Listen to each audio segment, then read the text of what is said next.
Now, I've never spent a winter up north, but they tell me it's real cold and they've got this thing called snow, and with the boat uncovered and me not insulated, probably for the best if we go ahead and start building a shed around it. So, due to the nature of Speranza's location in the yard, I'm going to have to wind up building a somewhat stranger structure. You see, she doesn't sit square to the roads, or the fences, or the boat on her port side, what would be on the bottom right of this picture. She sits at this kind of weird angle. So I'm going to have to wind up building a rather strange structure, this sort of trapezoid shape and footprint, although, more square than this drawing is. But what that is going to give me is a very nice kind of backyard almost in that top left corner where the fence kind of comes to a 90-degree angle. In the side view, we're going to wind up building about a 6-foot high knee wall out of 2x4s with some plywood and then some plastic sheeting for covering.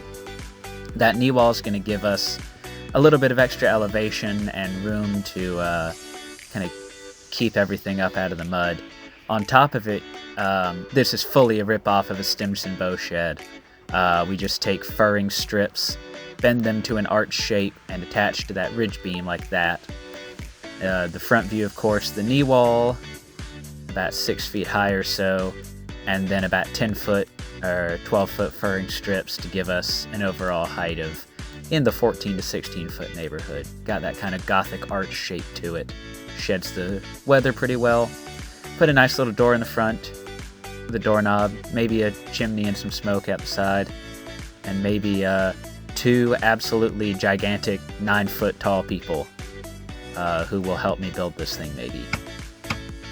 So the foundation is these 2x2 pressure-treated stakes, which are a pain to drive into the ground because there are so many rocks and so many tree roots.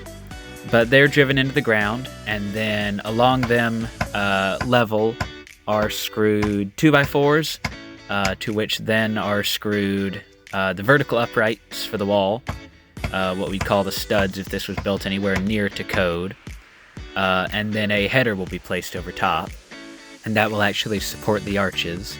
Here's a view of most of the sill framed out, ties into the fence in the back there. And we used up all the scrap lumber we had laying around, so off to the delightful hardware store we go for $104 worth of 2x4s, about 30 of them.